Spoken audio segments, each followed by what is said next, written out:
Hello and welcome to the Manchester is Red podcast. My name is Steven Railston. I'm your host today, back again. And we've got plenty to discuss today. We're recording after Manchester United's defeat against Bayern Munich 4-3 at the Allianz Arena. And I'm just going to go through what we're going to discuss today after some orders from my fantastic producer. So in the first part, we're going to look at the Bayern Munich game and dissect that. And we're going to talk about Onana's mistake, of course. In the second part, we've got a little bit of unrest coming from the dressing room. So we'll discuss that and get into that in some more detail. And in the third part, of course, we'll look ahead to Burnley, which on Saturday evening, United are making the trip across to Turf Moor. Now, to join me across these next 45 minutes, two of my favourite people in the whole entire world, my two colleagues, Samuel Luckhurst and Rich Fay. Samuel, how are you? I'm very well, thank you. Good to hear. And Rich, have you recovered from someone stealing your Wrexham ticket in midweek? What happened with that? Yeah, it's basically someone went to the Wrexham ticket office pretending to be me. They didn't check the ID or the reference code.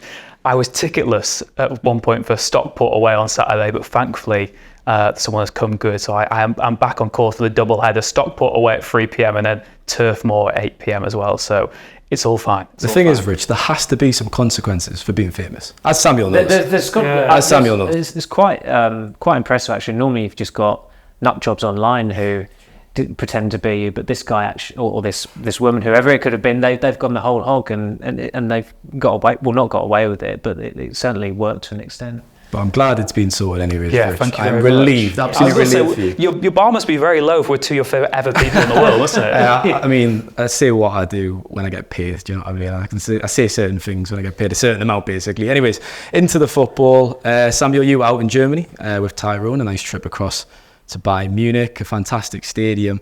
I think you guys made a lot of the comparisons between the two clubs before the game, and Bayern Munich are obviously, I think they're 12-time Bundesliga champions consecutively or something ridiculous like that anyways.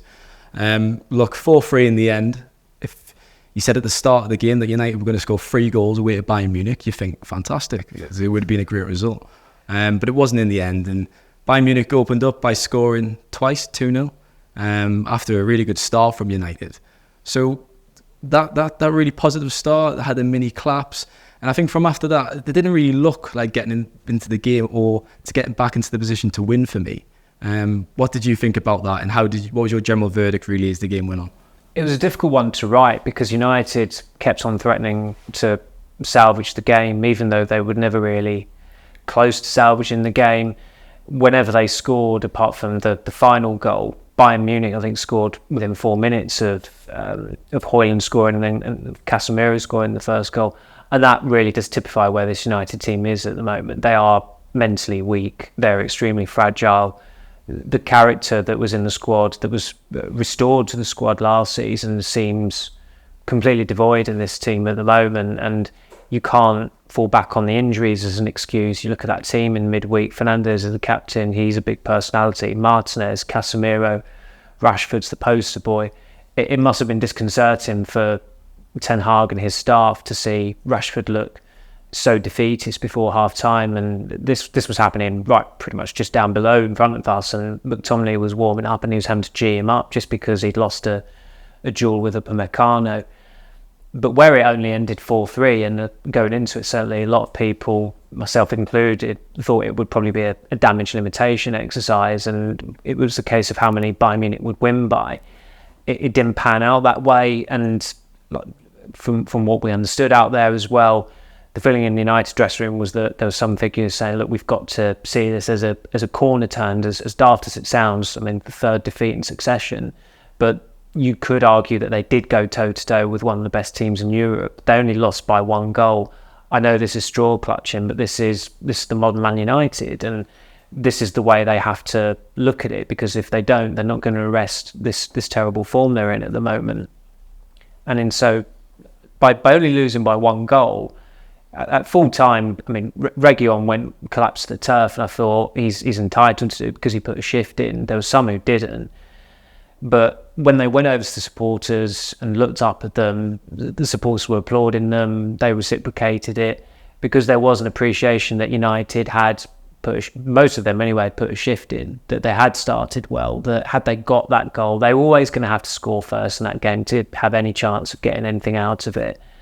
Had they got that goal, it could have been different. But this is the problem that we've seen with United this season. There have been 3 games where they've started really well. They've not struck while the iron is hot, and they've ended up losing them. And it's no good just dwelling on the positives of, we played really well for 15 minutes against Brighton, but then we lost 3-1 against Brighton. We played really well against Bayern Munich for 28 minutes, but then we conceded 4 goals against them. The Tottenham game being the other one, and in that game there were 0 positives from the second half.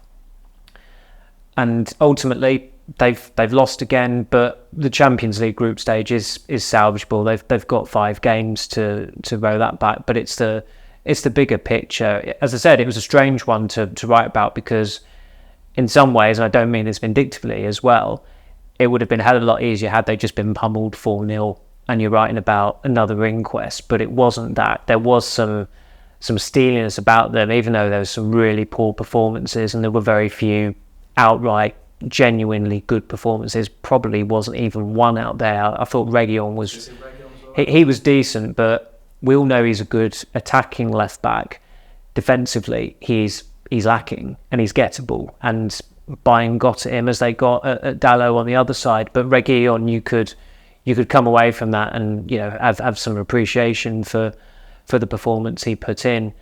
But they're still in the rut, and they've still lost the game, and the supporters are still waiting for them to really get their season going. It was a weird game, as you've just said, because despite the final scoreline, which is just 1 goal, Rich, I felt like Bayern had control. Yeah, I mean, like you said, I felt they were the best. Like you said, it's just 1 goal, but United's like... Bayern are the best, even? I don't think they did get up second. Yeah. And that's what I mean. We're talking about a United team who we feel overperformed, and a Bayern team who maybe even underperformed, and the scoreline was much closer and gave United a fair... was flattering to United, because... They get 2. It was similar to when United got thrashed in the derby last year to City, and Marshall scores 2 at the end, and 6-3 doesn't look as bad as 6-1. Casemiro getting 2 sort of took the attention away from his poor performance again as well. And like Samuel said, I think the real worry for United is that it isn't, like you said, the injuries are there and there's the off the field stuff, and of course that has to be considered to a part. But you look at that starting lineup, and if United were fully fit, there's maybe 3 positions you might have changed. You would have had maybe Mount on the right wing, you would have had Varane instead of Lindelof, and you probably would have had Shaw instead of Reguilon. Maybe you would have changed the midfielder, but I'm still not sure Ten Hag will actually do that in a big game. So you're maybe 3 players short of your strongest 11 there. I know some people say Amrabat instead of Eriksen, and that certainly has got to be a stronger case after the game, but I don't think you can keep on pointing to just injuries when, like Samuel said, Rashford was terrible. Martinez and Casemiro started the season really poor, and those are the 3 players last season who every single week were setting the standards and would carry United through games, and at the moment they just look a shell of themselves, and maybe it is a confidence issue, maybe they are starting to let it all get a bit too much for them at the time. But yeah, there seems to be a lot of problems, and of course, as you probably get onto now, that Onana mistake sort of sets the tone and undoes all that hard work United had done in the first place. But what I would say on the caveat of that is the Onana mistake does just sort of knock the wind out of you. But if you take one of those early chances, that is as big of a mistake as the goalkeeping error for me.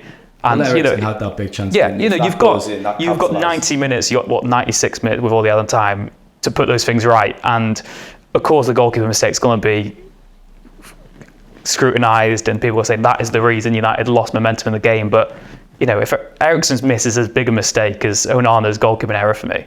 That's fair enough. I think that's a completely accurate assessment, really.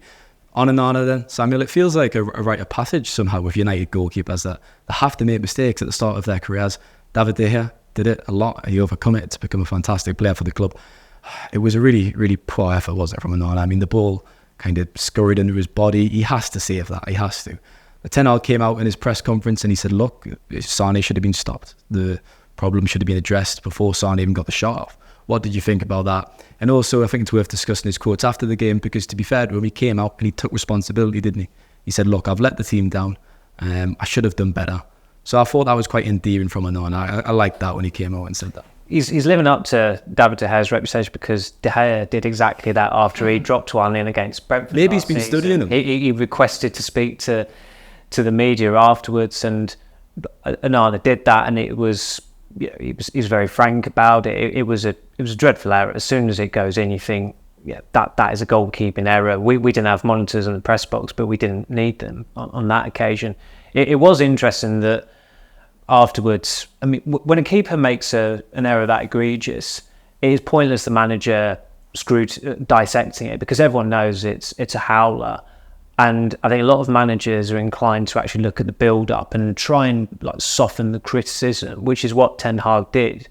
And this is where, I mean, there was a bit of unrest in the dressing room before the Bayern game anyway.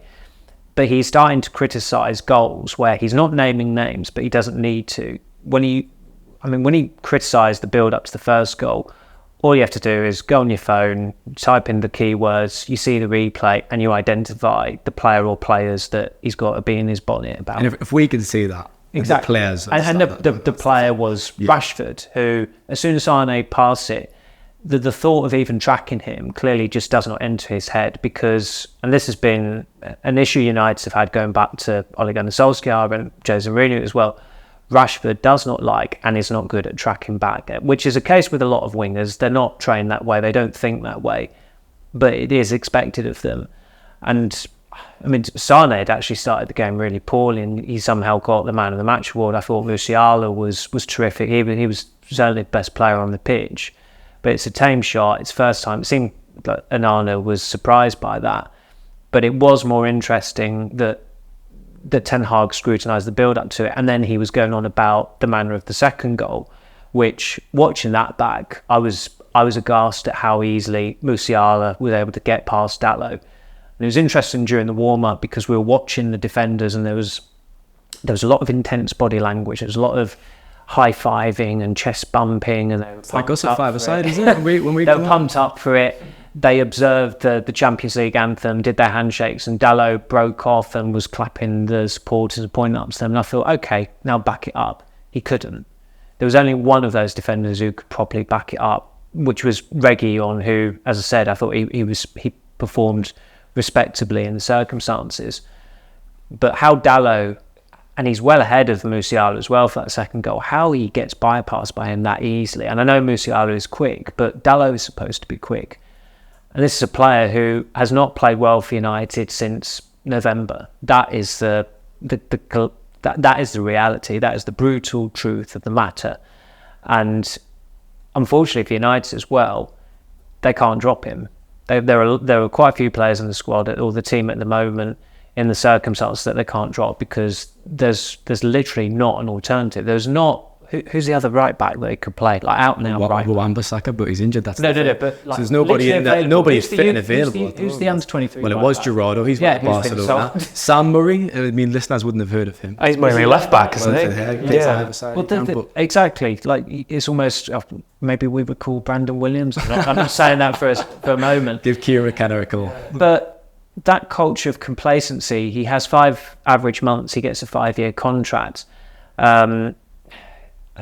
Is it worth naming him? Yeah, I mean, in the mix zone afterwards, this is how bad it's getting. Dalot is normally one of the politest. Ty asks him for a word, completely blanks him. And that rudeness, you associate it with a lot of United players, or not a lot, but some. You don't normally with Dalot. He normally actually gives you the time of day, but that's the rut he's in on a personal level. And I thought actually in the previous games he did okay against Arsenal and Brighton as well. But they've just got so many problems at the moment, and we're probably not even touching upon the biggest problem in the team, which is, I'd still say, is the midfield. And it'll be interesting to see whether, with Amrabat, with Mainu coming back, whether that revamp, which is yet to really get started, whether it's a successful restart. Get into the midfield in the second part, but for now, Rich, Højlund scores, fantastic. It was a bit of a scruffy finish, but for a minute or so you think, right, there's hope of getting a result here. It's 2-1, and then Harry Kane, inevitable. He was always going to score, wasn't he? It was written. Pops up penalty. It wasn't a penalty, was it? And Christian Eriksen handled It's one of those where, if it's in the Premier League, if it was going to go to my team, I'd be fuming and throwing things at the TV. But it's got to the point where it's also like, I can see why it was given to a degree, because it just hit his hand, but it's clearly not a penalty. But again, that is for me diversionism from the bigger issues. That if you go out that game and say, well, without Onana's mistake, if we take a chance and without the penalty, we could have got something from that. You didn't. End of the day, you didn't. And yeah, I think like you said, that Højlund, he has been the silver lining in every performance since he's played. Really, I mean, if you really wanted to twist the narrative, you could say, well, he scored 2 goals, almost disallowed. He had a key pass against Arsenal. factually he didn't, but he has made an impact in every single game he's played. And against Arsenal, he bullied Gabriel for a few minutes there. He's someone who could actually match that, and he was up to that challenge. He's not looked phased at all. Against Brighton, again, if Rashford's passing and decision making is better in the final third, he has more opportunity to score the goal. The one time he just get the ball from Rashford, he just put it in the back of the net, but it's only got to play. And again, I thought on Wednesday night it was a well taken goal, and I think he is a real positive for United at this moment in time, something for them to cling on to. But I also don't think that it is just trying to be positive for the sake of it. I think, for a start to life at United, obviously it's not been the easiest circumstance for him. He's coming to a front three, which is very unsettled anyway, because he's got someone on the left wing who's not playing well, and you've basically got no one on the right wing. I mean, Pellistri, you always got to make a case for a player to start when he's not had a chance, but I think we did see on Wednesday night why he's not quite ready yet to be playing every single week. He looked a bit phased in the actual environment, which no criticism of him. He's a young player. He's still relatively new to the United setup on his second start. But for me, I think Højlund is going to keep getting better. And again, like Samuel said, and like we'll get on to, when that midfield's functioning and you get a more delivery, and even when Rashford sort of learns to play with him, because I do have one element of sympathy for Rashford in that last season, it was Wout Weghorst in the middle. So he's like, I'm just going to do it all alone. And he's maybe still stuck in that bad habit where he needs to realise that, look, you have got the striker you need now. Use him. Make the most of him. Try and strike that partnership up. He can make the space for you. But you've got to work together. And at the moment, I still think that they're working as a left winger and a striker, not as two teammates. I'm going to use Jadon Sancho's favourite word then, scapegoat. Has Rashford been scapegoat to some extent over these first few games? He's not been at his best by any means, but has the conversation around him been a little bit too critical? I think when you come on the back of the season he had last season though, and he was world class last season. The true mark of a world class player is keeping it up over years rather than months. So I think that Rashford, he's the poster boy of this United really at the moment. So I think he has to be fairly criticised, and I don't think there's been any sort of unfair criticism of what he's done this season so far. He's not fired, and that's completely Who has scapegoated him? I'm just seeing a lot of conversation. Yeah. I am the problem. He's had a couple of bad I saw a lot of ratings, conversation on social media about Rashford. A lot of people is really reliable. Well, Samuel can criticise it. No. I take your point. The honing in and is running a lot, as you've just discussed. It is work. I think it's his decision making, isn't it? Really. Is it possible that Ten Hag said, "Look, this is your role"? I mean, you look at Liverpool, for example, and Samuel said, these days for an elite side, you need your forwards to press and they all need to have the same work ethic. Is it possible that Ten Hag said it doesn't matter? To some extent, you can be... It'd be a massive contradiction. Are you surprised at that? Yeah. I would. Look, in the first two games, he starts up front. Everyone knew who watches football properly. He's not a striker. They knew that 6 or 7 years ago. You play him in his best position. He was brilliant last season as a left winger. He's played his best football for United as a left winger under Mourinho, under Solskjaer. Okay, under Van Gaal, he came in as a striker, but that was that was break glass and emergency, really, given the amount of strikers they had out. And he was just a fearless kid at that point. But he's a left winger, and everyone's known that for a number of years. Rich's point about the decision makers is an interesting one, because against Brighton, I was struggling as to, in terms of what I should give him as a player rating, whether it was a 6 or a 5, which is quite a big difference. If you're a 5, it's pretty much, I see it as you've not had a good game. If it's 6, you've done okay.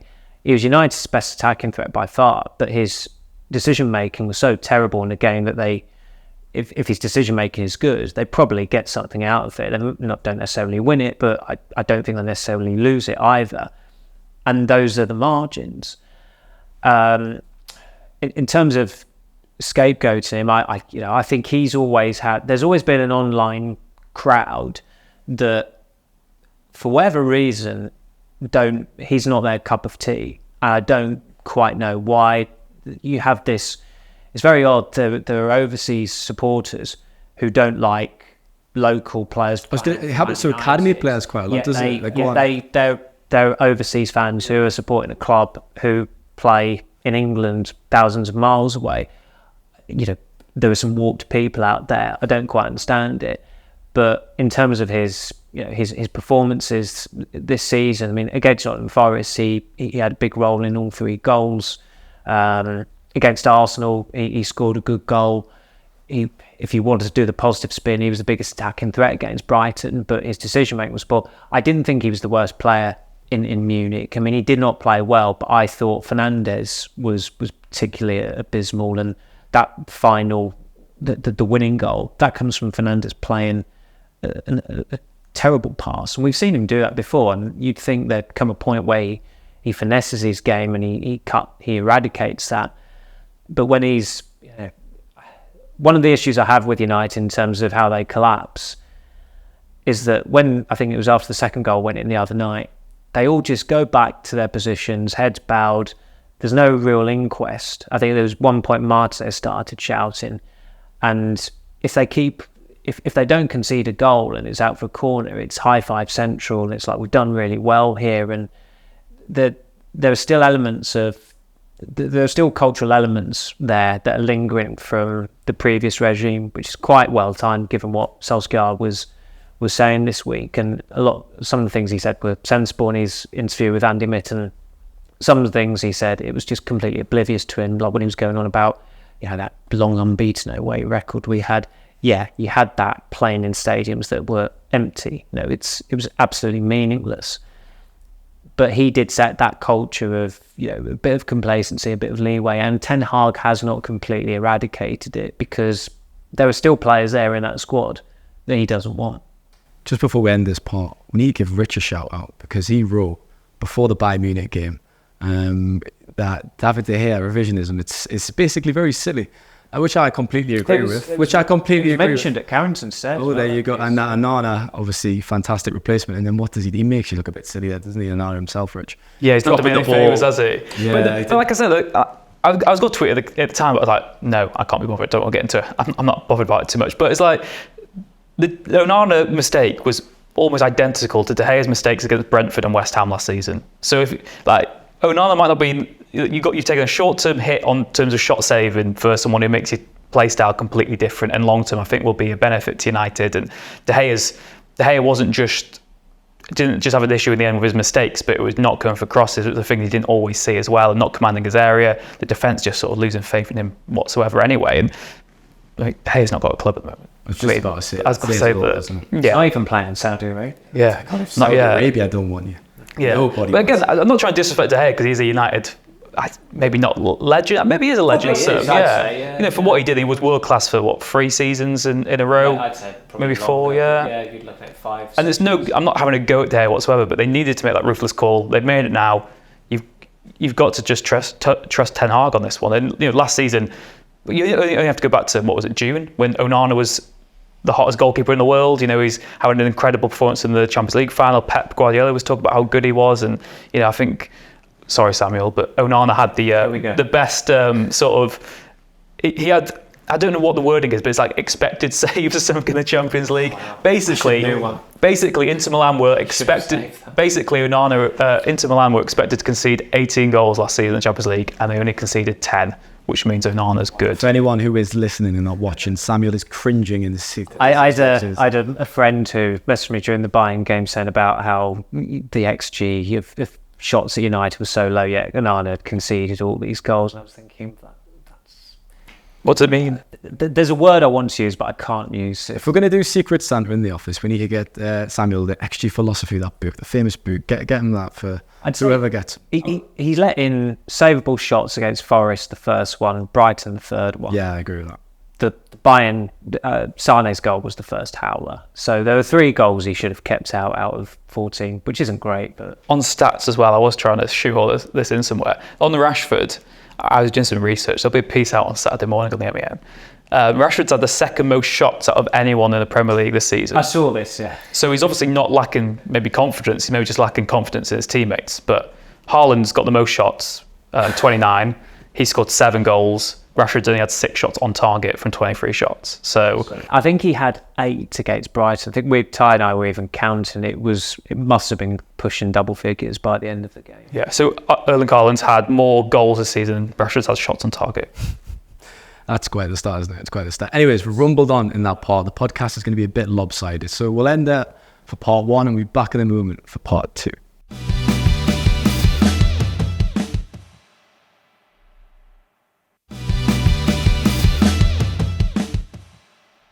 Welcome back to part 2 of the Manchester is Red podcast. Now, Samuel, I'll come across to you for the beginning of this part because you wrote the line today.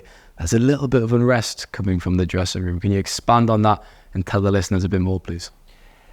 There are this, like night follows day, when a team are losing and things are going wrong, things come out. That's the way it works. I'm sure there are fans out there who are outraged that there are, in inverted commas, leaks coming out of the dressing room. The impression that is given by a lot of supporters is that as soon as things are going wrong, players rush to journalists and they tell us about what's going wrong and this is a problem, that's a problem. It really isn't that simple. There are conversations had. It's very, very rare a player will go to a journalist directly and say, the manager's cocked up over this signing or this tactical decision. I mean, it'd be great if it did work that way, but honestly, the DMs are open. Yeah, we do not get close. And I mean, we do not get that close to them. A friend forwarded something about 2 players. It must be one of those 2 players, and I said, well, one of those players' agents doesn't like me, and the other player doesn't like me. I can tell you. So. It's don't worry, Samuel. Me and Rich like you. Yeah. But in terms of the issues that they've got, as I said, touched upon earlier, where Ten Hag is starting to criticise more specifically, although he's not naming names, he is essentially referring to the players. And this was happening before the Bayern Munich game, so people might be reading it as, this must have come from Rashford, or this must have come from Dalot. I was told this before the Bayern Munich game. Tactically, United feel that certain players feel like they're in a pickle now because where Antony's out of the team, and I'm not saying that they looked upon Antony as the saviour at all or anything like that, but where they've gone from having a left-footed right winger who had experience of playing under the manager for 3 consecutive seasons, including last season with United, that has been a massive shift. And of course, you saw last week they go to a diamond. It worked out well initially, but even during that period where they were dominating Brighton, we could see the spaces that Brighton weren't yet capitalising on, and then eventually they did, and they won. That's another issue, and also favouritism. There is a perception among certain players that Ten Hag has his favourites, that if they have made an error during a game, he will sidestep going through the breakdown of a goal that's been conceded because he sees them as his loyalists or they're his perceived favourites. For the record, I think United players shouldn't have a leg to stand on complaining about managers' decisions. Also, I think there has to be some accountability for Ten Hag as well because they have signed a lot of players. They have invested a lot during his time as well. In terms of apportioning the blame, it has to go to the players, it has to go to the manager as well. But this will always happen in football, regardless of whether you've completely fumigated a dressing room and you've got rid of all the players that you didn't want and you've got all the players in that you do want. There will always be unhappiness when things are going wrong. And they've lost 4 games out of the last 5. They're on a run of 3 consecutive defeats. If they lose at Burnley, I think it's the first time they've lost 4 in a row since December 2015. Which was a period when Louis van Gaal gave his, enjoy your wine and mince pie press conference. Great impression. It was a decent impression. I could do better as well. But he was unravelling. He was cracking at that point. Van Gaal, Ten Hag isn't. And at Carrington today, he came across very well. I mean, one of the journalists, one of the broadcasters, pointlessly, essentially gave him the opportunity to knock down a story, which isn't great. And he didn't knock down the stories. He avoided that. So, as I said, I mean, it doesn't mean it's end of days for Ten Hag or anything like that. But I know how some fans work with these things, and they get very easily outraged about, as I said, in inverted commas, leaked stories. It really isn't as simple as they think it is. With that said, Rich, does it concern you at all, this? Because I feel like I've watched this film before at Manchester United with Jose Mourinho, Ole Gunnar Solskjaer, Ralph Rangnick, and that itself tells you why it's not the manager's fault because it keeps them happy. Well, I completely agree. I was going to say, is there not an example still in the club of some unhealthy player culture, and Erik ten Hag is trying to root that out with Cristiano Ronaldo and the kind of discipline sort of Sancho. He's a manager who's really trying to address this, take it on, and reshape the club. So what's your thoughts on that? Yeah, I think he's doing as much as he can, but obviously all these decisions have to stem from the top, don't they? You need to have that same culture mirrored from top to bottom at the football club, everyone pushing the same direction, no room for passengers at any level of the football club. And, ultimately, until that happens, you're going to be stuck in this vicious cycle. In terms of what's actually happening in the dressing room, like Samuel said there, without going all sort of Roy Keane, this is Manchester United. I'm not going to try to do the accent because I can't do it. But you're not going for it up? No, okay. No, I don't mind my Van Gaal one, but yeah, we cash out there. But basically, ultimately, this is a team who are used to winning. I know you might say, well, they haven't been winning for the last decade, but they are an elite team who expect to win every single week. There's not a need to win, there's an expectation. There's not a want to win, there's an expectation to win every single week. And these are players who, most of them are internationals. Of course, they're not going to be happy if they're losing every week and if things aren't going their way.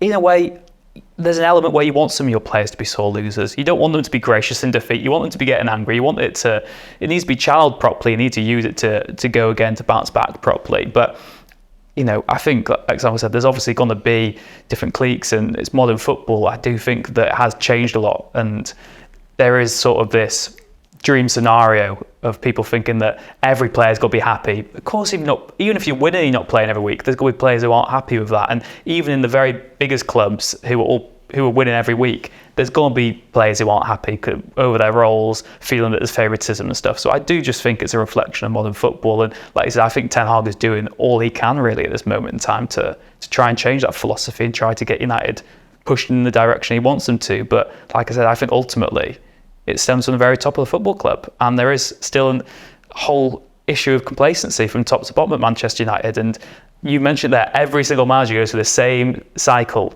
and you have this thought where you think he's the Messiah, United are back, where do you want your statue? How long do you want the contract? And then ultimately it all unravels. I'm not saying that's going to happen with Ten Hag. Exactly. But the fact that it keeps happening, they've tried every single manager, they've tried everything really. What stayed the same throughout all that time? This was the point we were making earlier, Carrington. Like he's nowhere near. Even if they lose at Burnley, he's not up for the sack. We all agreed that at Carrington earlier, and we said, well, if he was, what do they do? Like, is it get Roberto De Zerbi in? Yeah, I mean, as if the place just chews them up, spits them back out. There has to be an element of patience and understanding that at least with this manager, he does have the authority there. The players will not ride roughshod over him like they did with Solskjaer, like they did with Rangnick, who was only an interim anyway. And with Mourinho, the club backed a couple of players over him, which was that set a really dangerous precedent. And that the authority of the manager was eroding over a 4-year period until Ten Hag came in.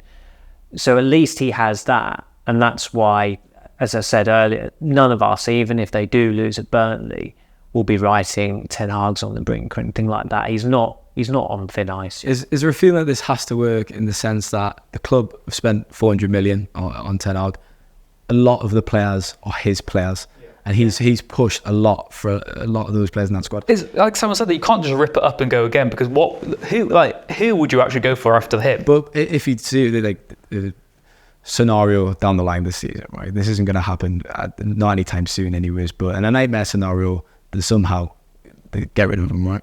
You've got that squad, and that is Ten Hag's squad. And this cycle, when's that going to stop? It just keeps on going. Exactly. You'd have to start from scratch again, and then you'd bring a new manager in. And he's got Ten Hag's players. Like Ten Hag's been able to sort of be an off players who want in his vision. A new manager would then say, well, I don't want Antony, I don't want Casemiro, I don't want Eriksen.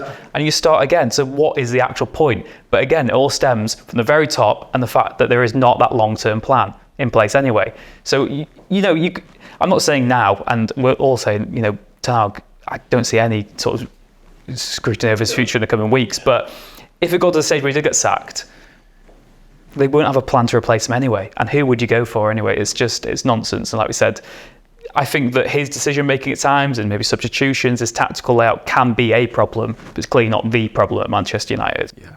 I think the crazy thing about United as a club is that the last full season or full seasons where going through it and you thought there's not been a crisis period at all was when Mourinho was manager. And obviously under Mourinho, it was eventful on a weekly, monthly basis. But in his first 2 full seasons, I don't think at any point there was a comparable crisis to what's going on at the moment, what happened in Solskjaer's final months, what happened under Rangnick, what happened at the end of the 2018-19 season when Solskjaer was the caretaker and then the permanent manager. It was in Mourinho's final months where obviously it was a crisis, but amazingly in his first full 2 seasons, that it actually felt quite stable compared to recent times. If we go back to the playing side then, gents, 14 goals conceded in 6 games.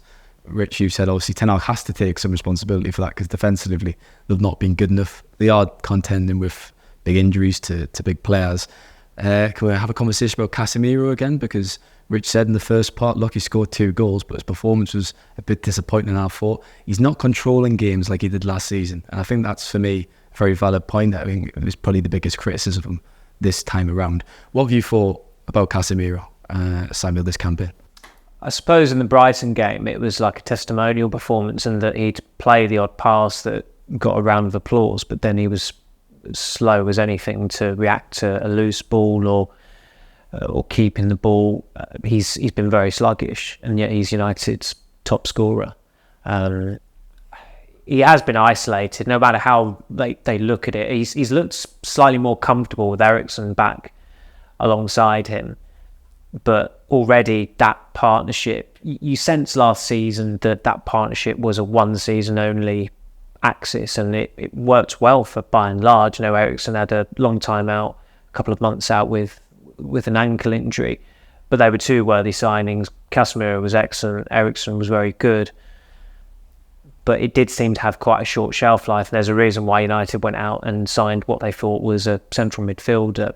I still remain to be convinced that Mason Mount is a central midfielder, and where he's been injured, they're having to bring back in Eriksen, and Eriksen coming back in has coincided with a run of games where, although he had to play, it's not ideal pitting those 2 against Arsenal, Brighton and Bayern Munich, and what has happened is that they've lost in all 3, and really it's not been a surprise. Going into those games, were United fans kind of borderline expecting to lose those games? Probably. I think that's the disconcerting thing about United at the moment. And yeah, they did spend a lot of money again this summer, and this whole excuse that it's Gary Neville who really bangs the drum about the takeover every week. When the ball is trickling along at Andre Onana, he's not worried about what Sheikh Hassim is thinking about his bid. When Scott McTominay's not jogging back, he was barely jogging. In fact, when he's not sprinting back, he's not thinking, Sir Jim Ratcliffe's not said much in the last few weeks. It's absolutely nothing to do with the players' performance level. They're getting paid very well. They're in a closed environment. That is not a distraction to them. They still spent a hell of a lot of money in the summer. They got the 3 key signings in that the manager wanted. It's the manager's problem and the team's problem if the players aren't suited to it. Højlund has a positive impact on all 3 of his games.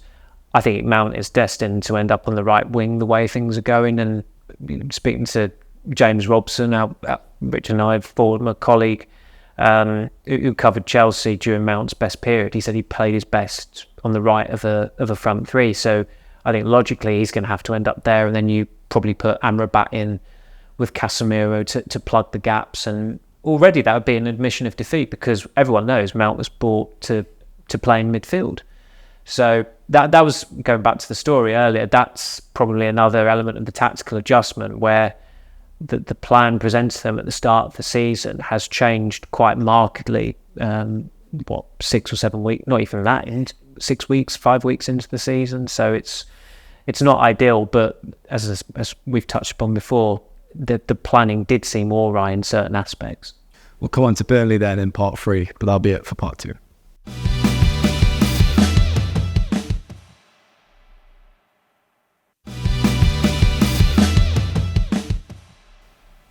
So Rich, Turf Moor, what a place. Saturday night, 8 p.m. kick-off. What could go wrong, eh? Sunshine and rainbows. We talked about the midfield. It almost feels like that midfield has to change with Burnley, doesn't it? Because Christian Eriksen, Casemiro and Fernandes, that's been the 3 for the last couple of games. And it's just not worked, has it? And as I've said, they've failed to control games. They've been quite poor So there's Sofian Amrabat, obviously providing he's fit. There's going to be a late decision made on him. Does he come into the team? And as Samuel said, Mason Mount on the right wing.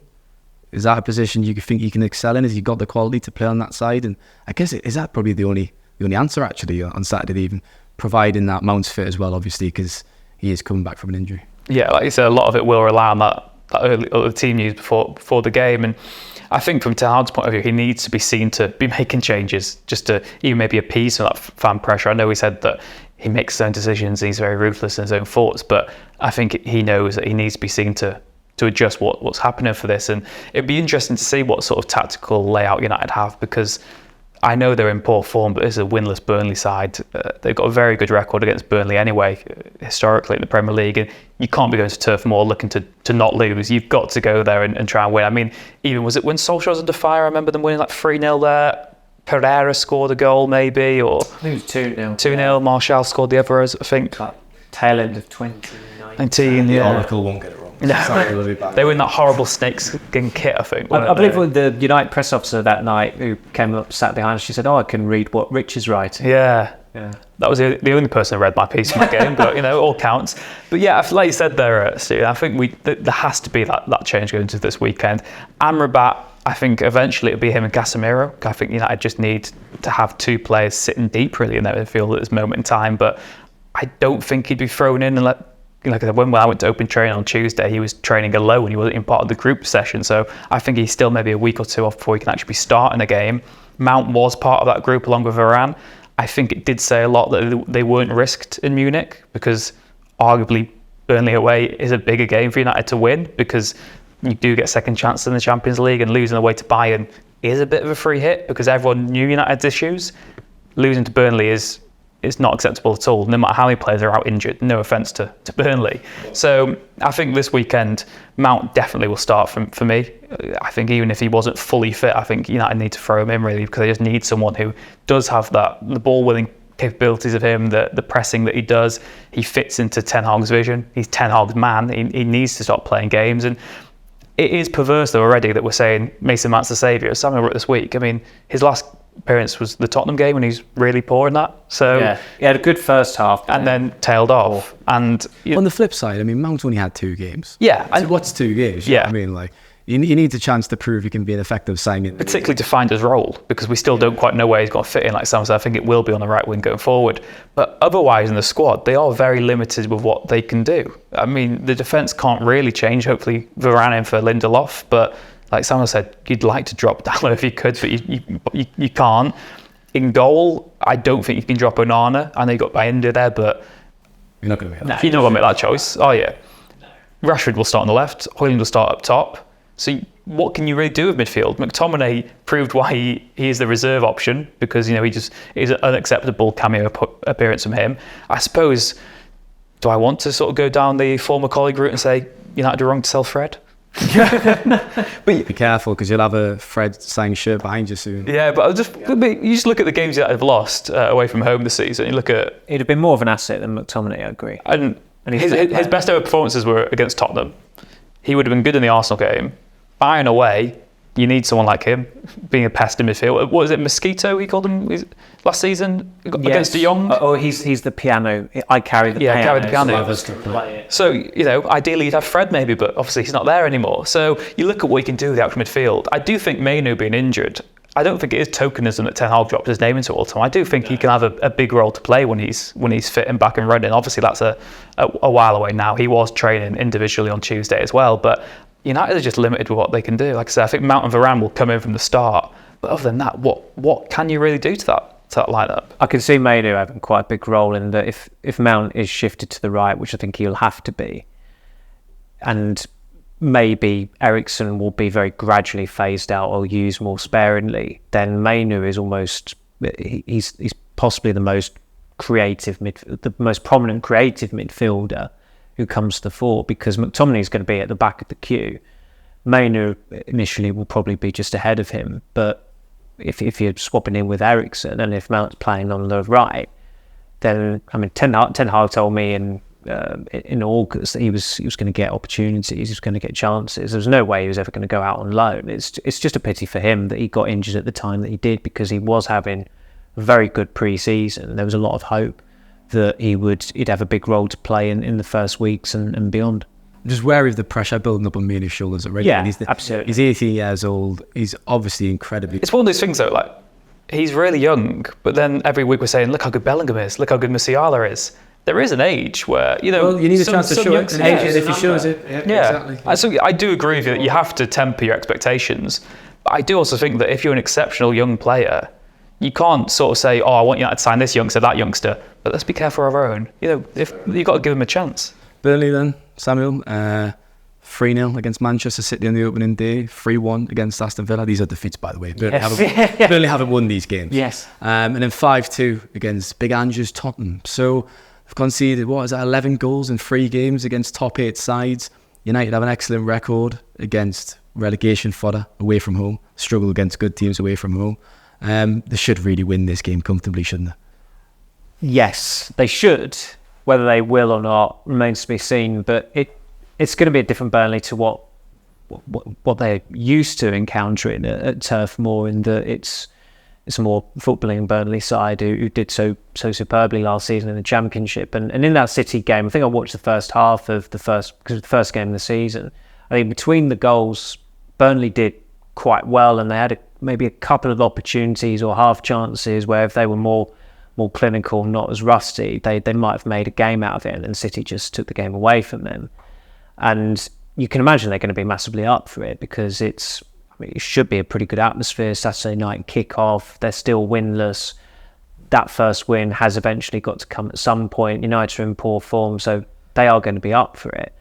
And United are encountering a different Burnley. As I say, it's not the physical Burnley where you'd make adjustments. I remember when they won there once under Mourinho, and he brought Fellaini in the team because he was there to counter the long balls, so he would be dropping deep and winning these aerial duels. It's not necessarily as advisable to play Christian Eriksen because you're going to have more of the ball. They should still have the majority of the ball, but as I said, but Burnley are a pretty good footballing side up into a level. But you have to look at it as Burnley's goalkeeper was playing League One football last season. If you are losing to this team, you're in dire straits. And it's interesting looking at the Premier League table already. There's always this myth that people say, the league table takes a few months to settle and what have you. 10 games is the magical mark. If you look at the bottom 8 teams, it consists of the teams who are there by default, i.e. they got promoted from the Championship and they've not got Premier League standard squads, and the worst run clubs in the country: United, Chelsea, Everton, Wolves as well, I suppose to a lesser extent. That's not a coincidence. So it's a good test for United, but it feels strange even saying that. It's a good test going to Burnley. Can you win at Burnley on a Saturday evening? It should be food and drink, but it's never simple with United. When people ask if I like football, I butcher the in between us. What is it? When on the bus, travelling down. I like football, but Burnley can leap. Yeah, but we're not going to say that. No, we're not. Advertising reasons. That's the producer flinches in the corner. Is it weird to say that United could actually be seen the best effect on the counter-attack in this game, which sounds absurd because it's Burnley at Turf Moor, but they're a proactive team. They play out from the back. Company wants them to play like that. Ten Hag wants United to play like that. He always says he wants them on the front foot, but they're often best counter-attacking, aren't they, when they're absorbing pressure with the pace. Hoyland and Rashford, 2 pacey players, and Rashford might actually pass the ball to Hoyland for once. We might get a be a treat, wouldn't it? Yeah. Well, like I said, that maybe for Saturday I'd still stick to Ten Hag's more controlling sort of philosophy, but I do think in general this season you've got to play to your strengths. I think United have been guilty of not embracing the counter-attacking football because it's seen as sort of, that's what Solskjaer did. And he was technically inept and he came up short at times, but it worked, and it worked really well against some very big teams, because United's strengths right now with so many injuries aren't keeping possession of the ball, it's not breaking teams down, it's the fact that they have got some very quick players, they're very good at getting the ball from back to front very quick, the transitions are fast, and I think that you've got to embrace your counter-attacking credentials a bit more. Maybe not this Saturday. I think again, if you're going to Burnley to set up to counter-attack, that is end of day stuff. But inevitably, I reckon there will be little there will be moments when they counter-attack. In United's half, and they will have opportunities, is what I'm trying to say. Yeah, like you said, I think that there does need to be maybe an acceptance going forward that United need to not see it as a negative that counter-attack it. Obviously, you maybe have less of the ball, but it's what you do with it. There's no point United go into a game where they've got 80% possession but they lose. What is the point of that? If you're not doing, if you're not doing anything with the ball, there's no point having it anyway. So I think from my personal point of view, I do think United need to embrace what their strengths are right now, particularly with injuries. But for me, against Burnley, like I said, I think it could be an avenue for United to get some joy in the counter-attack. But I do think it's a game where they need to stamp their authority, because if they're not doing that away a winless Burnley, then what is the point? Forget about Burnley for a moment then, Samuel. Identity-wise, that's always been part of the club's identity, hasn't it? The kind of ruthless transition, counter-attacking. Even Sir Alex Ferguson's best teams, there weren't these passing sides that would dominate possession 80%, 70%, like you see with Pep Guardiola's Manchester City. They had this kind of ruthless transition in them. I'm thinking Champions League, Barcelona 1-0, Paul Scholes. That was a masterclass last night, where they soaked up the pressure. And that's always been part of the club. So the way Ten Hag wants to play is there always going to be an element of this, and just fans need to accept. Well, I think fans do accept it, but maybe in the media they accept that that's the way United are going to play. I suppose so. Well, that's the way they can compete with the biggest. Well, when you think of some United's most famous ever goals, they are those really renowned counter-attacks as well, aren't they? Yeah. And that is often looked at as, this is the heyday, bring it back, total 90 boots, Premier League years. It's just not fashionable anymore, that's the thing, but it's effective. There were two goals in the 90s where they came from throws from Peter Schmeichel. I think one was for Kanchelskis at QPR, another one was actually Solskjaer finished it against your favourite team, Sunderland.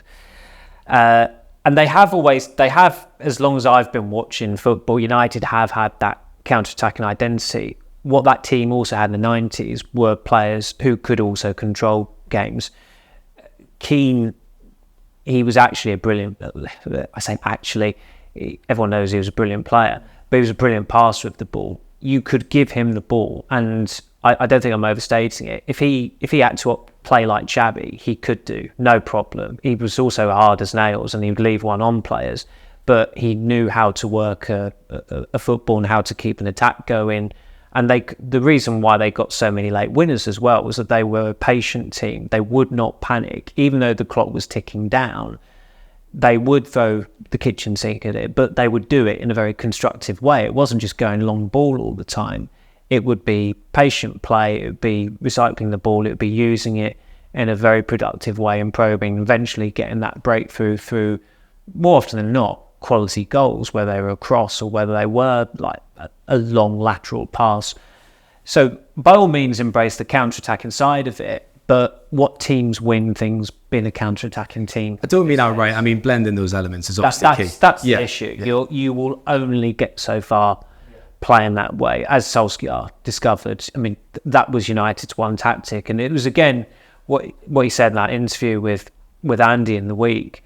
He was talking about, we had some good games where we would control it against Marcelo Bielsa's Leeds. Like, okay, yeah, it's Marcelo Bielsa's Wrexham Leeds. could control it against and he was I think our far side team could. Against Carlo Ancelotti's Everton. I'm thinking, you did, and you played really well that day, but you also playing very well at Goodison Park, where all four stands were empty, and Goodison Park, empty and full, is obviously it's a completely different place, and United got thumped 4-0. Yeah, and again, the thing is with Solskjaer, it's almost the reverse of Ten Hag, where he was always beating the big teams, but they just couldn't break down the smaller teams because they were so reliant on counter-attacking football that when Sheffield United come to Old Trafford and they just sit back, you can't break them down. So like Simon said, it is that marriage of being lethal when you've not got the ball, you can get it back to front really quick, but there's going to be so many games, more games than there's not, when there's an onus on you to attack and break teams down at Man United, and United need to marry that together. It was interesting watching the end of the Brighton game last night against AEK Athens, Athens won at Brighton, and they were so deep, and Brighton were clearly struggling to break them down because they're not used to playing against teams where they have that much of the ball. Against United are so disjointed, so loose.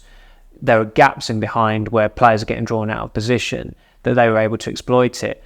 Athens were not that. They were very, very obdurate. The only goals Brighton scored were 2 penalties, and they were struggling. They were obviously, I think Solly March ended up having a shot that was wayward. There were 13 minutes of added time, and they were never looking close to getting that breakthrough. So that just goes to show when a team that good are struggling in an instance in a game where they're expected to win, where they're having more of the ball, it does tell you that it's a difficult thing to master. And that's why, it's why Guardiola's the greatest coach of the century. It's why City are the best team on the planet, because they can master that. And if they need to play counter-attacking play, they can do as well. If they need to go direct, they can do. It was perverse to even think it last season. There was a game, I think it was at Palace away, where they won 1-0 with a penalty from Haaland, and you thought, if they hadn't have got the penalty, there was no way they were winning that game, because Palace actually had their number that night. But with Haaland, they've shown that willingness to go direct. They can mix it up, and that's the makings of a great side. If you can play in a variety of ways, you're not only going to go far, you're going to have a clean sweep of things. And that's what United used to do, and they're nowhere near that at the moment. Now, my flatmate told me this when I was watching the Brighton game last night, so take this with a pinch of salt. But he said Brighton are the only team in the Premier League not to have sent a goal kick long this season, which is quite the stat, actually. It just shows Jason Steele always passes out from the back, obviously. I tweeted out after that game, and I said, does this mean Athens would beat Manchester United? Some replied saying, this is literally the most unintelligent tweet I've ever seen, which is quite a statement considering Twitter. It was a joke. Most unintelligent tweet so far. But yeah, again, like you said there though, the fact that it's only Brighton that haven't gone long, again shows that Man City can go long when they have to, or they go short because they can adapt and play so many different ways. So again, to bring it sort of full circle, Ten Hag's got his philosophy, but it can't only be just to play it one way, because there'll be instances where it comes short. So what we're saying is Manchester City are quite good on that, basically. Thank you very much for your time, gents. Appreciate it. Thank you. Yeah, thank you. And thanks to listeners. As usual, check across at our YouTube channel, where we're taking over nicely with subscribers. Head across to Spotify, Apple Podcasts, etc. to hear the Manchester is Red podcast. Have a great weekend and take care.